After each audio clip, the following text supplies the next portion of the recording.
வாழ்வில் வார்த்தை ஊழியங்கள் வழங்கும் இன்றைக்கான இறை வார்த்தை. நம் ஆண்டவர் இயேசு கிறிஸ்துவின் இணையற்ற நாமத்தில் வாழ்த்துக்கள்.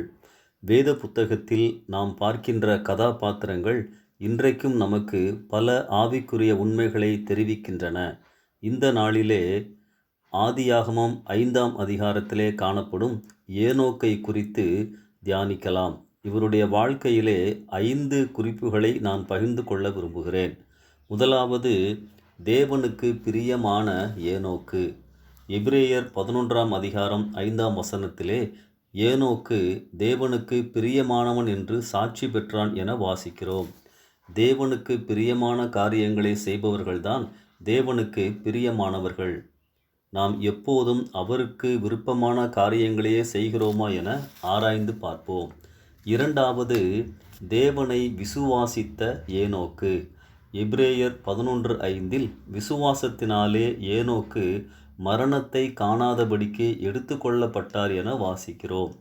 ஆண்டவருடைய பிள்ளைகளாகிய நாம் எப்போதும் அவரை முழு மனதோடு நம்ப வேண்டும்.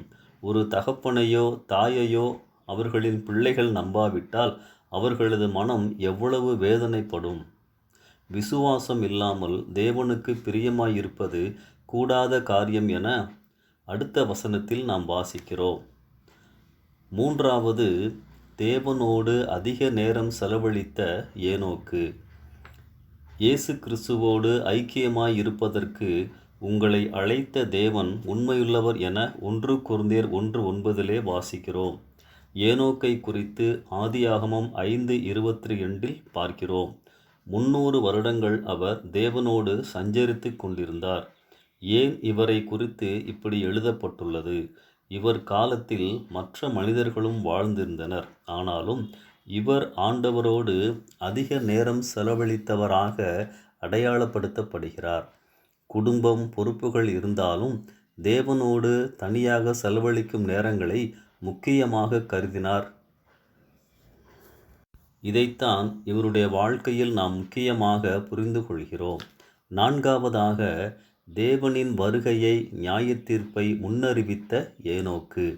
ஆண்டவரோடு நெருக்கமாக இருப்பவர்கள் ஆண்டவரின் திட்டங்களை புரிந்து கொள்ளுவார்கள். ஏனோக்கு ஒரு தரிசனத்தோடு வாழ்ந்தார். யூதா 14ஆம் வசனத்தில் நியாயத்தீர்ப்புக்காக ஆயிரமான தமது பரிசுத்தவான்களோடே கூட கர்த்தர் வருகிறார் என முன்னறிவித்தான் என வாசிக்கிறோம். நோவாவைப் போல, மற்ற தீர்க்கதரிசிகளைப் போல இவரும் ஆண்டவரால் பயன்படுத்தப்பட்டார், ஊழியம் செய்தார். ஐந்தாவதாக, தேவ பிரசன்னத்தில் காணப்படாமல் போன ஏனோக்கு. ஆதியாகமம் 5:24 எபிரேயர் 11:5 ஏனோக்கு காணப்படாமல் போனார், தேவன் அவரை எடுத்து கொண்டார், மரணத்தை காணவில்லை என வாசிக்கிறோம். வேதத்தில் வேறு யாரை குறித்தும் காணாமல் போனதாக சொல்லப்படவில்லை. நேரடியாக மரிக்காமல் தேவனோடு வாழ தெரிந்து கொள்ளப்பட்டார். என்ன ஒரு ஸ்லாக்கியம்! உருவகப்படுத்தி சொல்கிறேன்.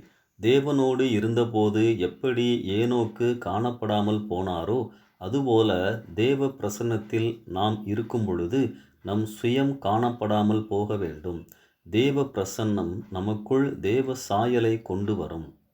அன்பானவர்களே, ஏனோக்கின் வாழ்க்கை நமக்கு ஒரு சவால். தேவனோடு நாம் அதிக நேரம் செலவழிப்பதையே முக்கியமாக, பிரதானமாக கருத வேண்டும். இந்த சிந்தனையோடு இந்த நாளை ஆரம்பிப்போம். கர்த்தர் உங்களை ஆசீர்வதிப்பாராக. ஆமென்.